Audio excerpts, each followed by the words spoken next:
எல்லாரும் வந்துட்டாங்கல்ல? எல்லாரும் இருக்காங்க. ஆரம்பிக்கலாமா?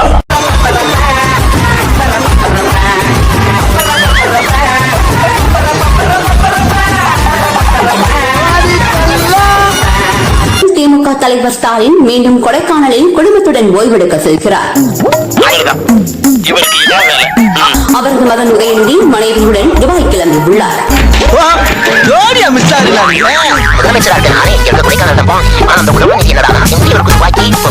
அது ஒண்ணு இல்ல மாஸ்டர், நீங்க நம்பர் 1 துபாக்கு, அவன் நம்பர் 2 துபாக்கு. நான் நம்பர் 1. துபாக்கூர்னா என்னடா? தமிழே தெரியாத நீங்க தமிழ்நாட்டுல அரசியல்வாதின்னு சொல்லி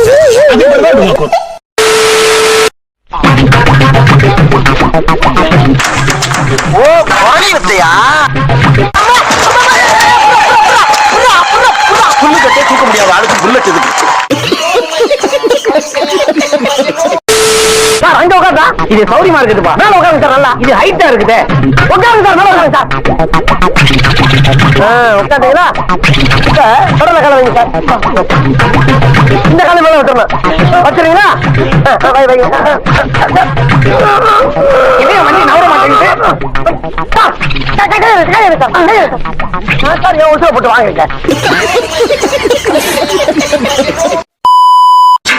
தமிழக மக்கள் எல்லாருக்குமே இப்ப பெரிய சந்தேகம் ஒண்ணு வந்திருக்குங்க. என்னவா இருக்கும்? அதாகப்பட்டது, கையில வெறும் 10,000 ரூபாய் வச்சிருக்கிற திரு ஸ்டாலின் அவர்கள் எப்படி குடும்பத்தோட கொடைக்கானலுக்கு டூர் போக முடியும்? இது கேள்வி. ஸ்டார் ஹோட்டல்ல தங்க முடியும்? இவருக்கு மட்டும் எல்லாமே இலவசமா? இல்ல இவர் செலவுக்கு யாராவது காசு கொடுக்கறாங்களா? 10,000 ரூபாய் மட்டும் வச்சிருக்கிற பரம ஏழையான ஸ்டாலின் அவர்களுக்கு இந்த டூர் போகும்போது ஏதாவது காசு தேவைன்னா மக்கள் உதவி பண்ணலாமேங்கிற அக்கறையில இந்த கேள்வியை இப்போ கேட்டிருக்காங்க.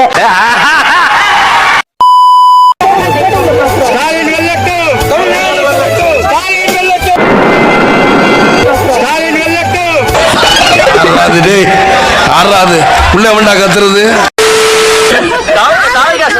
அத வேற ஞாபகப்படுத்திட்டீங்க. நெஞ்சமெல்லாம் பொண்ணு அறக்க தம்பி, மறக்க முடியல. இந்த மே நாளே நானே க்ளோஸ்.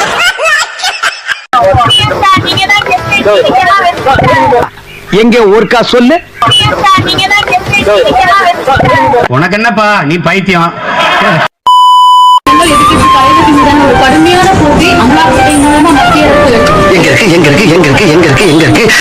எந்த கேள்விக்கு எந்த பிட்டுனே தெரியலையே. என்னவா இருக்கும்? எனக்கு என்ன தெரியும். மே 4 தமிழ்நாட்டுல ஆட்சி மாற்றம் இருக்குமா சார்? ஐயோ பாவம், தலைவரை இந்த சீட்டை பார்த்து எந்த கேள்வி எந்த பிட்டுல இருக்குன்னு தேடிட்டு இருக்காரு. என்னடா சொல்ற? விடிய விடிய அங்கே இருந்தியா?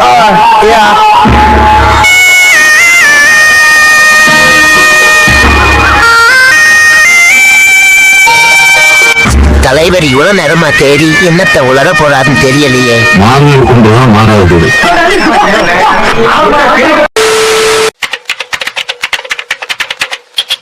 இந்த ஸ்டாலின் மாதிரி கொள்ளையடிச்சு அரசியல் செய்ததுக்கு ஒருத்தன் பிறந்து வரணும் தான். இந்த ஸ்டாலினை தவிர வேற யாரும் ஆட்சிக்கு வர முடியுமா? பின்னடைவை ஏண்டா நேரமா மனசெல்லாம் பதறுதே. ஏன் ஆட்சியில் இருக்கும்போது மக்களுக்கு கொஞ்சம் கூட நல்லது செய்யாம இருந்தா தோக்க போறேன்னு பயம் இருக்கத்தானே செய்யும். ஏன் சும்மா எப்ப பார்த்தாலும் தோத்துருவோம் கீத்துருவோம்னு சொன்ன அப்புறம் நாங்க பீதியில உழந்து போய் உட்கார்ந்துருவோம் நினைச்சியா? எங்களுக்கு தோல்வியே கிடையாது. எங்களுக்கு என்ன, எங்க பரம்பரைக்கு தோல்வினா என்னன்னே தெரியாது. நாங்கெல்லாம் மாறி மாறி ஆந்த பரம்பரா. முதலமைச்சரையே தாவேக்காவினர் பின்னடை செய்திருக்கின்றார்கள் என்பது ரொம்ப கவுடனா. தோக்க போறீங்கன்னா அப்படித்தானே.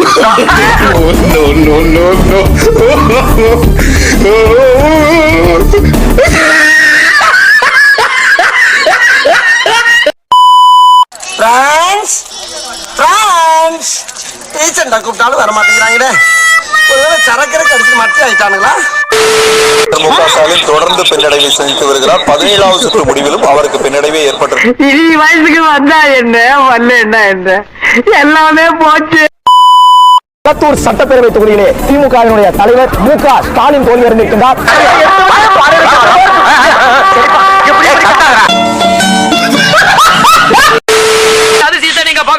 என்னையா ஓவரா பேசுறான தவிர பாம்ப வழிய விட மாட்டேங்கிறானே. நெல்சன் எலெக்ஷன் முடிஞ்சு மக்கள் தேர்வு கொடுத்துட்டாங்க. வீடியோ இதோ நம்ம ஃப்ரெண்ட்ஸ் வீடியோ பிடிச்சிருந்தா சப்ஸ்கிரைப் பண்ணுங்க. ரைட் விடு.